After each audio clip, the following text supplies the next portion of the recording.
No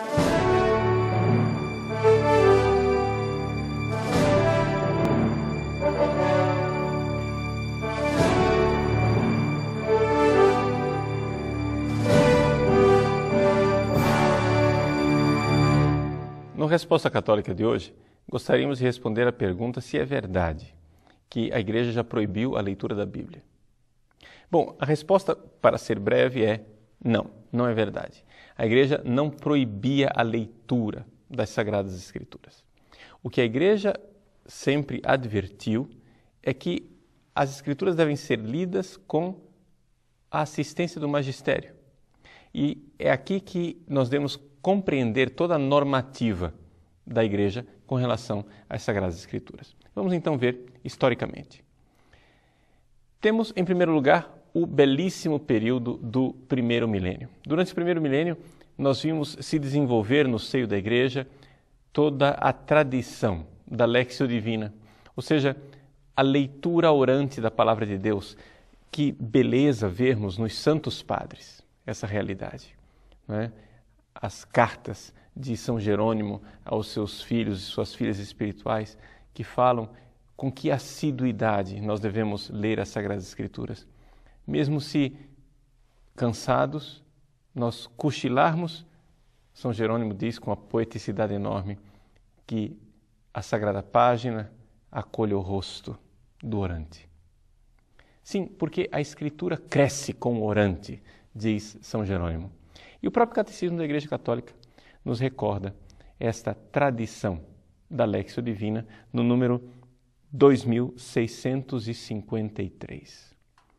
Há uma belíssima citação de Santo Ambrósio que nos diz exatamente isto. Lembrem-se que a leitura da Sagrada Escritura deve ser acompanhada pela oração. Esse método de leitura das Sagradas Escrituras é dividido em 4 partes. A leitura, meditação, oração, contemplação. Conforme a famosa sentença de Guigo o Cartucho, que está também no Catecismo, e diz assim: procurai pela leitura e encontrareis pela meditação. Batei orando e vos será aberto pela contemplação. Eis aí, em resumo, aquilo que foi vivido no primeiro milênio. O problema é que, na virada para o segundo milênio, começou-se uma movimentação dentro da Igreja Católica, especialmente na França, de uma interpretação gnóstica do cristianismo. É a heresia que nós conhecemos com o nome tradicional de cátaros. Os cátaros começaram a propagar a leitura da Bíblia conforme uma série de filosofias alheias ao cristianismo. E os cátaros eram verdadeiros arruaceiros, ou seja, eles não somente deturparam o cristianismo, como causavam verdadeiras convulsões sociais. Eles não eram homens bonzinhos, como alguns historiadores gostariam que eles fossem. Eram homens que causaram uma enorme desordem e um prejuízo não somente em patrimônio, mas em vidas humanas, porque eles entravam, invadiam propriedades, queimavam, matavam pessoas. Pois bem, com esse movimento dos cátaros, começou-se também a interpretação das Sagradas Escrituras conforme uma modalidade que não era aceita pela Igreja. É por isso que a Igreja, então, no século XII, começa a advertir os seus fiéis. É necessário ler a Bíblia conforme a tradição. Se você for olhar no Denzinger Schönmetzer, no número 770, você vai encontrar uma carta do Papa Inocêncio III, chamada Cum ex Iuncto, onde o Papa elogia e diz: é verdade, nós não podemos condenar o zelo dessas pessoas em exortar para a leitura e a meditação das Sagradas Escrituras. Porque as Escrituras não são repreensíveis, muito pelo contrário, elas são recomendáveis. Mas o fato é que essas pessoas estão celebrando pequenas reuniões, meio que secretas. E ele diz assim: usurpam para si o ofício da pregação. Leigos e leigas que estavam pregando o Evangelho de uma forma diferente e zombam da simplicidade dos sacerdotes. É típico dos gnósticos, não é? Dizer que nós temos o verdadeiro conhecimento e a hierarquia da Igreja. não sabe, são ignorantes. Esse mesmo viés gnóstico que existe lá desde o primeiro milênio, passando pelo movimento cátaro, se repete ainda hoje, quando doutores em teologia riem dos bispos, dizendo que são um bando de ignorantes e que não sabem a doutrina da igreja. Que eles é que são os verdadeiros intérpretes da sabedoria de Cristo. Pois bem, zombando da simplicidade dos sacerdotes e recusam a companhia daqueles que não se associam a tais coisas. Então o Papa repreende esse tipo de coisa, colocando com clareza que é necessário ler as Escrituras em sintonia com o magistério. É exatamente este movimento de leitura livre da palavra de Deus, das Sagradas Escrituras, conforme uma filosofia estranha à fé da Igreja, que depois irá culminar, de alguma forma, no movimento protestante.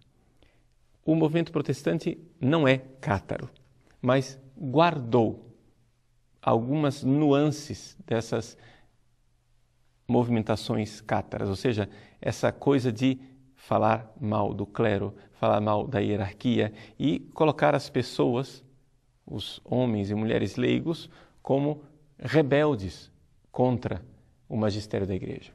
A Igreja, então, no Concílio de Trento, com muita clareza, restringiu a leitura das Sagradas Escrituras, dizendo assim, vejam, é frutuoso e é bom ler as Escrituras. No entanto, é importante que essas pessoas que vão ler sejam acompanhadas pelo seu bispo, pelo seu diretor espiritual, pelas pessoas responsáveis. Por quê? Para que não se percam. É claro que para a mentalidade do homem moderno, o fato de a Igreja dizer não leia tal livro sem um acompanhamento, sem um tutor, sem um professor, pode parecer algo de intolerável. Onde é que fica a minha liberdade? A liberdade de acesso à informação, a liberdade de expressão, a liberdade do pensamento. Só que o problema é o seguinte, as pessoas que pensam assim, não pensam com a mentalidade da Igreja. Nós, que somos católicos e cremos que a Igreja é nossa mãe. E uma mãe, ela tem o direito de acompanhar o crescimento do seu filho na fé, na cultura, no conhecimento. Que mãe acharia que está usurpando um direito fundamental do seu filho ao negar que a criança de 5 anos de idade brinque com uma faca, por exemplo, para se ferir? Não. Uma mãe que faz isso quer o bem da criança e ama a criança. Então, por isso, ela, como mãe zelosa, diz, não pegue nesta faca até que você cresça e possa manuseá-la sem se ferir. Assim, a Igreja fazia com as Sagradas Escrituras. As Sagradas Escrituras são um dom de Deus, mas em meio a correntes gnósticas e pessoas que querem interpretar a vida de uma outra forma, a Igreja diz, meus filhos, antes de ler a Bíblia, sejam católicos. Antes de tentar interpretar as Escrituras, aprendam aquilo que é a fé da Igreja. É isso, em suma, que o Papa Bento XVI nos tentou transmitir na sua exortação apostólica Verbum Domini. O Papa diz com toda clareza que a Igreja é o lugar da interpretação das Sagradas Escrituras. É dentro da Igreja que nós podemos ler a Bíblia.